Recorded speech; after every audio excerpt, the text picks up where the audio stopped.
خواتي خواتاتي صباح الخير عليكم اهلا وسهلا مرحبا بكم يا جماعة الخير. Bonjour tout le monde, Azul Filaoun, salam alaikum. J'espère que vous allez bien. Nous sommes le 27 juillet 2023. Nous entamons les derniers jours de ce mois de juillet catastrophique, chaotique, l'un des mois les plus difficiles de notre vie, avec tout ce qui se passe dans notre pays, problèmes économiques, politiques, réchauffement climatique, canicule, feux de forêt, des morts, des tragédies, des drames. C'est l'un des mois les plus sinistres de notre vie. J'espère qu'il se terminera sans d'autres dégâts. اليوم نحكيكم يا جماعة على une histoire tout simplement incroyable. Incroyable. Maintenant, je devrais, franchement, prochainement, je pense, avec toutes les investigations que nous sommes en train de mener sur les dossiers de l'actualité algérienne, je crois que dans pas longtemps, je ne tarderai pas à faire partie des équipes de scénaristes de Netflix à qui je pourrais revendre tous les scénarios les plus affolants pour des séries de suspense extrêmement complexes. Tellement l'Algérie est une source intarissable d'intrigues, de complots, de manigances. Je vois, récemment, c'est comme la date exactement, il s'est passé un événement qui nous a intrigués, sur lequel nous avons enquêté. C'était le 4 juillet dernier. Le 4 juillet dernier, la télévision étatique algérienne, le NTV, a annoncé la suspension et le limogeage du wali délégué de Belmondraïs, Abdelaziz Liba. Il aurait été limogé, il avait été limogé. Il a été même traduit en justice, il a été mis en examen pour... alors au départ, personne n'avait donné des détails.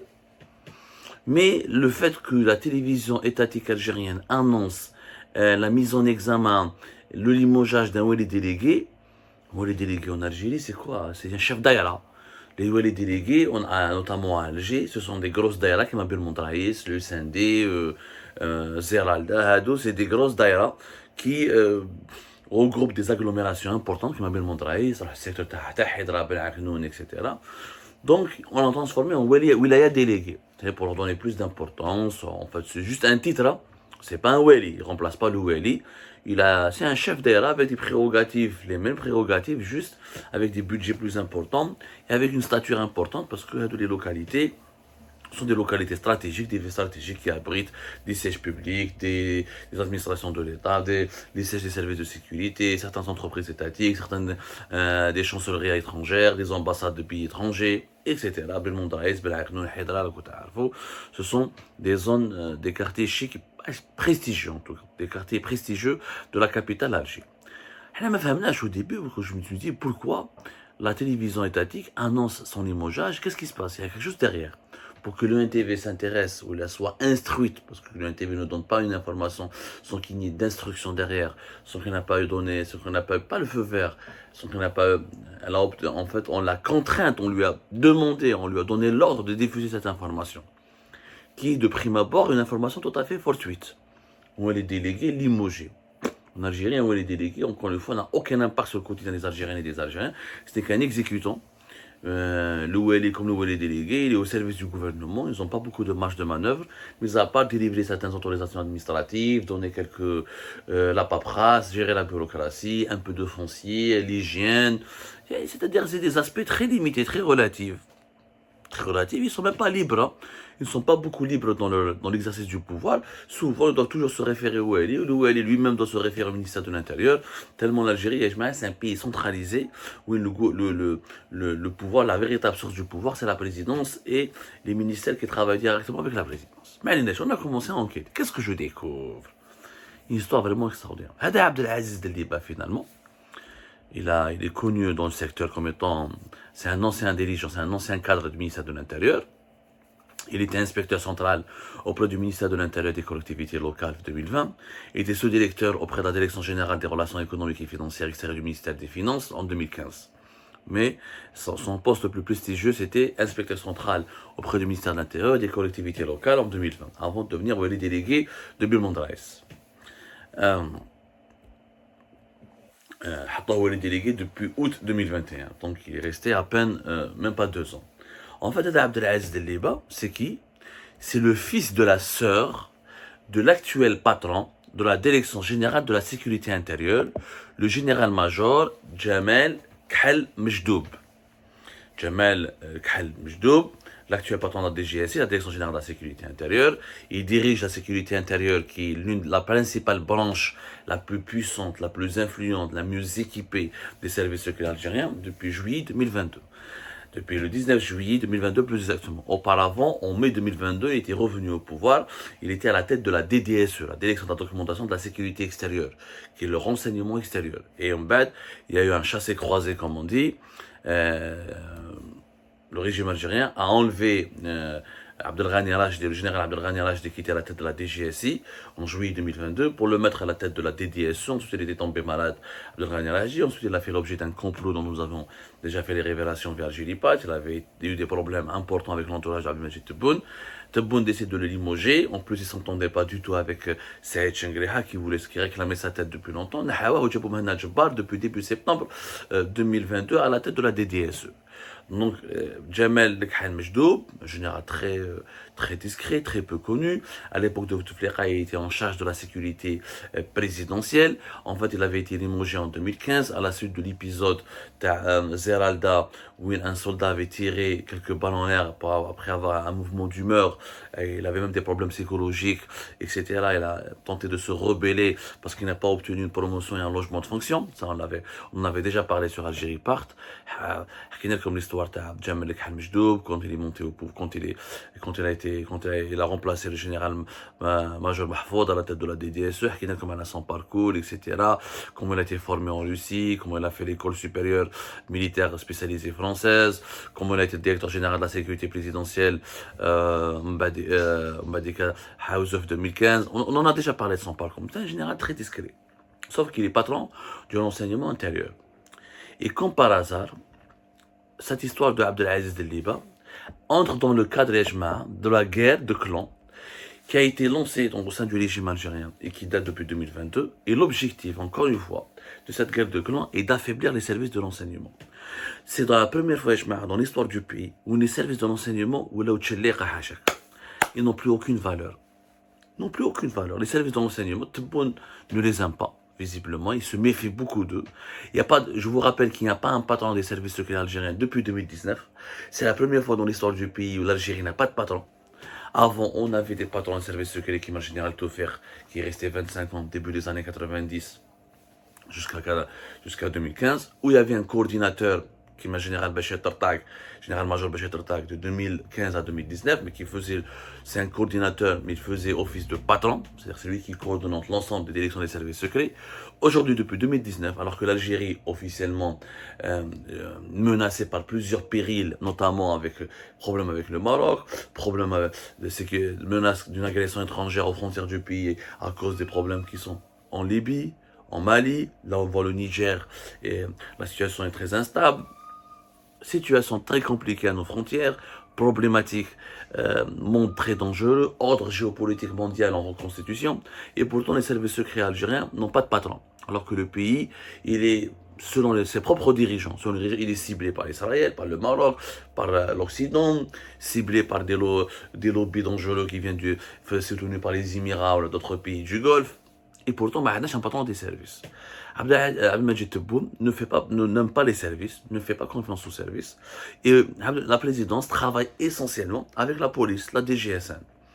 Et d'ailleurs, justement, pour affaiblir les services et leur influence, et pour les empêcher d'avoir une certaine crédibilité, de retrouver leur puissance, on fait tout pour noircir les images des patrons des services et pour les discréditer. D'ailleurs, rappelez-vous, ça a commencé comme en Algérie, quand on veut discréditer un dirigeant, quand on veut l'affaiblir, quand on veut quand on veut préparer sa mise à l'écart du pouvoir, on s'attaque à sa famille, à son entourage proche, à ses amis, et on crée des scandales dans son entourage proche pour dire ah, Hada c'est un homme sale, il est corrompu, il est véreux, il peut pas rester au pouvoir.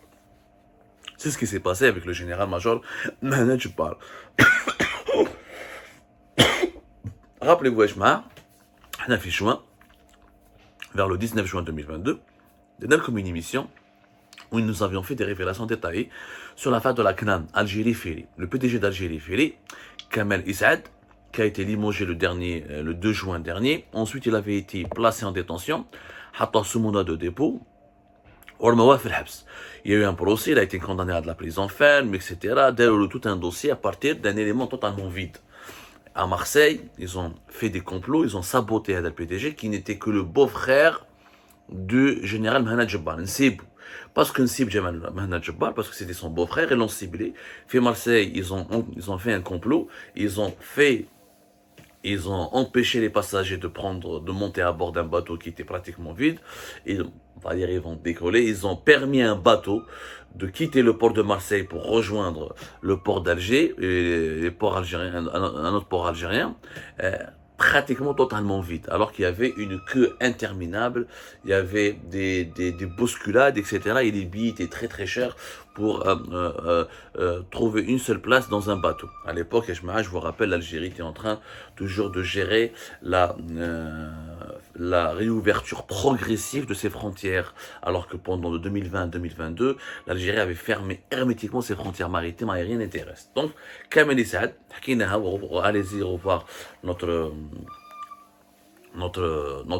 nos révélations faites le 19 juin 2022 sur cette affaire d'Alger-les qui a été montée de toutes pièces contre un PDG qui était apprécié, professionnel, reconnu pour ses compétences, juste parce qu'on cible Mahnad Jabbar, pour discréditer Mahnad Jabbar, parce qu'à l'époque, Mahnad Jabbar était pressenti pour devenir le patron des services secrets. Pour que les services secrets algériens n'aient pas de patron, n'aient pas de directeur, donc l'homme qui était en vue à l'époque, on l'a attaqué, mais au lieu de s'attaquer à lui directement, pour ne pas créer un choc violent, des conflits violents au sein du régime, on s'est attaqué à son beau-frère. Et depuis, Mahnad Jabbar a été discrédité, cadre le renseignement extérieur, qui est la direction la plus faible, un petit peu des services secrets algériens, puisque la direction la plus forte, le pôle le plus fort, c'est le renseignement intérieur. Après Mahnad Jabbar, alors, pour affaiblir les services encore, alors que le 5 juillet, il s'avère que l'affaire Tahata Abdelaziz de Liba avait commencé le 4 juillet 2023, alors que pendant la même période, il y avait des informations insistantes pour que les deux patrons des services secrets, le général-major Jamal Khal Mejdoub et Mahnad Jabbar, ils devaient bénéficier d'une promotion et devenir des généraux de corps d'armée, qui est le grade supérieur, qui est le même grade dont il est titulaire aujourd'hui, c'est Aït Chenkriha, ou là le général de corps d'armée Ben Ali, le patron de la garde républicaine. Il était question des généraux de corps d'armée pour réhabiliter un petit peu l'appareil sécuritaire des services secrets et pour commencer à préparer la nomination d'un patron et pour les réhabiliter, parce que depuis 2019, ils sont en crise, totalement divisés, totalement déstructurés. Et ben, au moment où on voulait leur donner cette promotion, et ben il y a eu cette affaire de Abdelaziz Deliba, c'est le fils de la sœur de Jamal Khal Mejdoub. Et toute cette affaire a été montée par la DGSN, la police algérienne, qui ont mené une enquête contre Abdelaziz Deliba et qui ont cherché, ils ont cherché des failles, des poux sur la tête d'un chauve, c'est comme ça qu'on dit en français normalement, chercher des poux sur la tête d'un chauve pour essayer de l'inculper, pour lui coller une affaire de corruption, affaire de facette, parce que vous disiez le facette, c'est l'accusation classique. Si tu veux discréditer quelqu'un, c'est simple. Ou il est corrompu, ou il est traître, ou il est en contact avec des opposants, ou voilà, et tu le discrédites et tu casses sa carrière. Abdelaziz Deliba, parce qu'il est donc le fils de la sœur de général-major Khal Mejdoub, et ben on s'en est pris à lui. Non, alors que moi, au cours de mon enquête, je vais être sincère avec vous, au cours de mon enquête, j'ai trouvé effectivement des témoignages accablants contre Abdelaziz Deliba. Il y a des personnes à qui je me suis adressé, avec lesquelles je me suis entretenu, qui ont reconnu effectivement que Abdelaziz Deliba a demandé des pots de vin, ou il casse quelques promoteurs, ou quelques entrepreneurs et leur faisait du chantage, etc. Il y a ces témoignages-là. Sauf que quand j'ai confronté ces témoignages avec la réalité des faits qui sont rapportés dans l'affaire pour laquelle il avait été suspendu et mis en examen, ça n'a strictement rien à voir. Puisque cette fois-ci, dans cette affaire, elle est débile. On parle d'un fleuriste, il y avait un fleuriste, Bilmond Raïs, à qui Abdelaziz Deliba lui a délivré une autorisation pour ouvrir un local, pour vendre des fleurs.